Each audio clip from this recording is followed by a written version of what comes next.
facility personnel. Bottom side Warhead control room has authorized the detonation of the facility. The Warhead Detonation sequence has been engaged.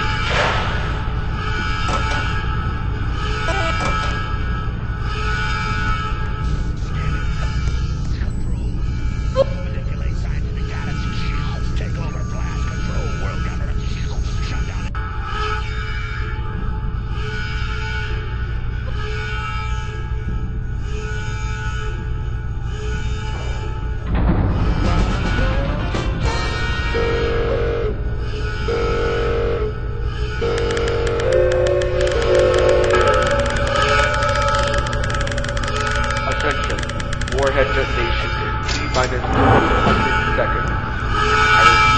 Warhead detonation in T-minus 200 seconds.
All facility personnel.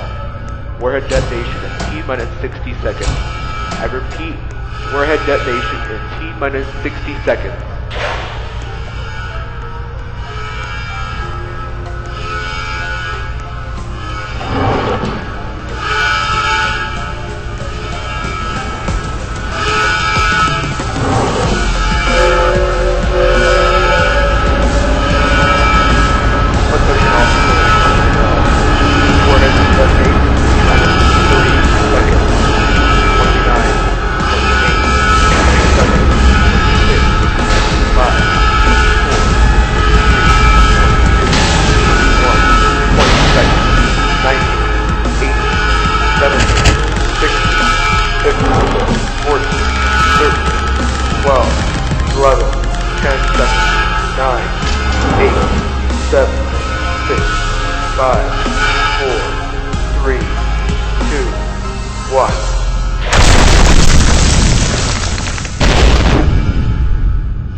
Begin log. Today's date is August 20th, 1985. The time is 7:20 p.m. Eastern Standard Time. Log ID is Delta Echo 553. Alright, let's begin.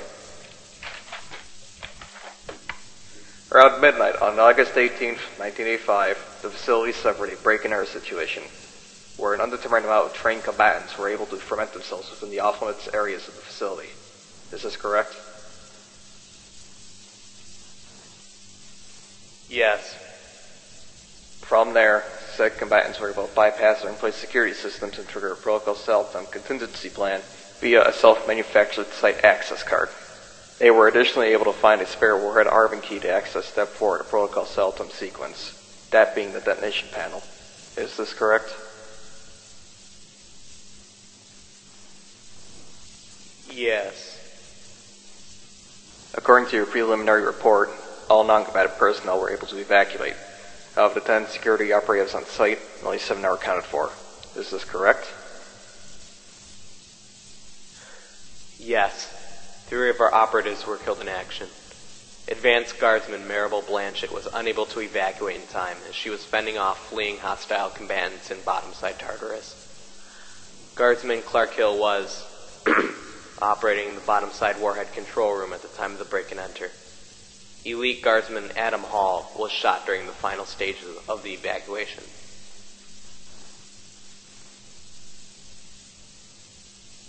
Well, ain't that fantastic?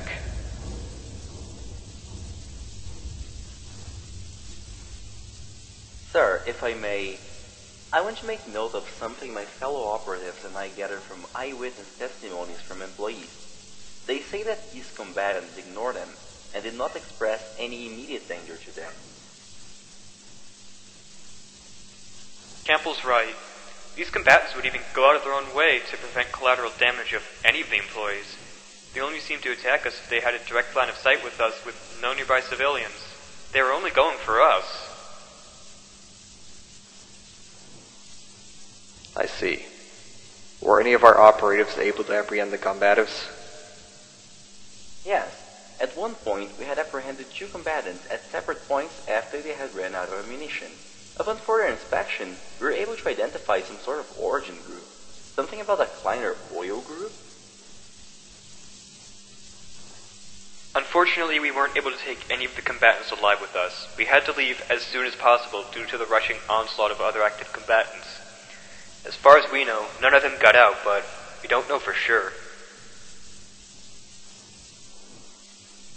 Well, clearly, they managed to get in without using our front door, so one could imagine they'd do the same when it came to leaving.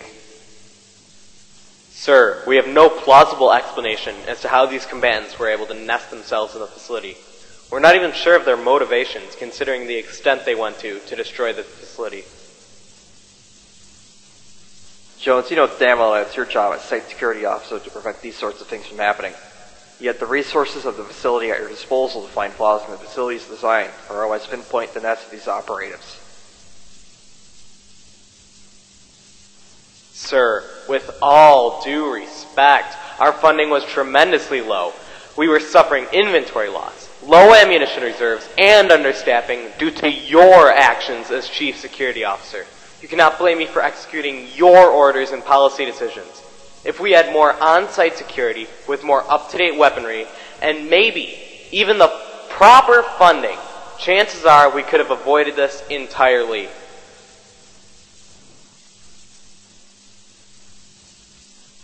You never made it clear that your division was suffering from such traits.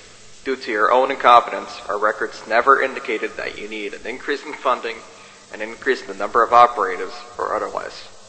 We're done here. Instead of arguing with you, I'm taking my investigation elsewhere. I expect your resignation at my desk by tomorrow.